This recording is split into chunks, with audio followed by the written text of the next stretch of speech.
what's going on, guys? Today we're talking about the Mustar 88 key digital piano. It has 88 semi-weighted keys. This one in particular is in the MDF white. It's got a nice little wood grain finish to it. And we're going to go over just kind of some of the features, some of the things, first impressions, and what I think about it. I've had it for about a week now, had some time to play on it. Couple of things that I like, couple of things that I don't like, that kind of thing. Real quick, just a quick disclaimer. This was sent to me for free in exchange for making a video, but it will not affect what I say or how I feel. So with that said, let's get into it. First of all, the Mustar is an 88 key keyboard, which means it's going to be the full length of like a normal piano, right? They're full-size keys and they are touch sensitive. What I mean by that is if you play it nice and soft, it's like, and the harder you hit, the louder it gets, right? One thing that I do like about this keyboard is that it actually has onboard speakers, because a lot of the 88 key keyboards, they don't really have onboard speakers. So I do like that feature, although they do leave a little bit to be desired in the bass sector. But what can you expect for just some onboard speakers, you know? It does come with a sustain pedal and also a music stand. It doesn't come with a seat though, so if you need a seat, you have to get your own seat. It's got 128 different sounds on it and 128 different rhythms, and the sound quality is actually pretty good. It starts with the piano like everything else, you know. The selection buttons are up and down. One thing that I don't like about it is it doesn't have a number pad, so you can't just select a sound. You have to go up, up, up, up, up, or down, down, down, down, down to get to the sound, but that's like a really minor inconvenience. It starts with most of the piano sounds. It's got some string sounds, some bells.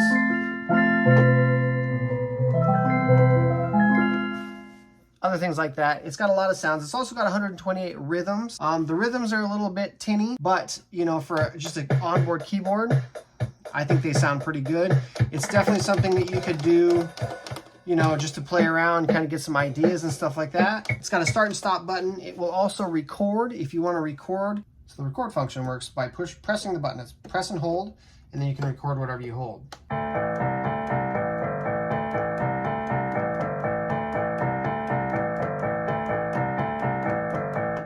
So then you can play back.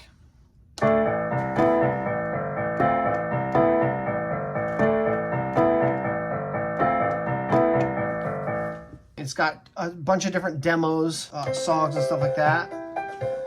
Twinkle, Twinkle, Little Star.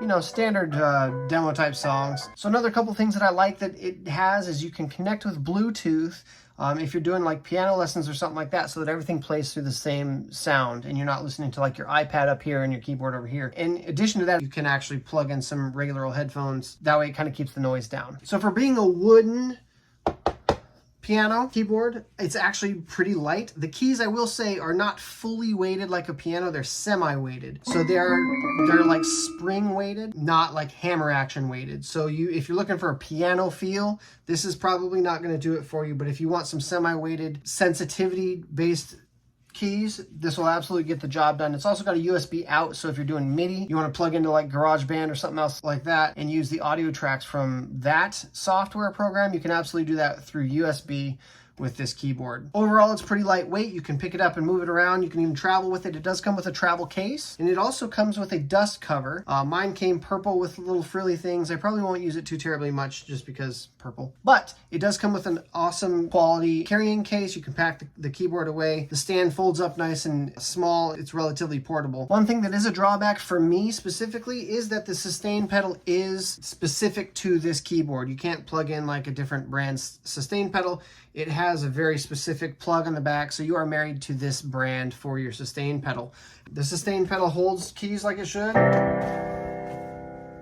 And you come off of it, nice clean. It's got a good feel to it. It's metal. It also has a guard on it, so your foot or your shoe or whatever is not going to slip off the top of it.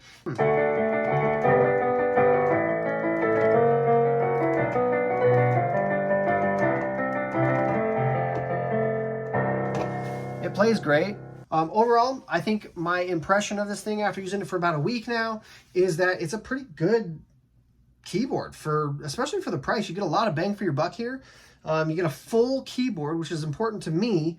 So 88 whole keys that go all the way high, all the way low, and generally speaking in that price range, you're going to get really expensive. Or in that feature range, you're going to get really expensive. So having this have a full set of keys, touch sensitive, semi-weighted, I think it's a pretty good buy. With the functions that it has, it's got everything that you'd probably need to get started playing keyboard, learning piano, whatever you want to do. So overall, those are my thoughts on the piano here, and kind of my first impressions after about a week of use. If you're looking for a keyboard, I chose the white because it's got a relatively good finish. It looks clean and nice, and it's not just your typical black ABS plastic. It's got kind of a wood grain into it. It looks good, looks clean. It'll go perfectly in this room for my kiddo. And yeah, so if you're looking for a keyboard, I can recommend.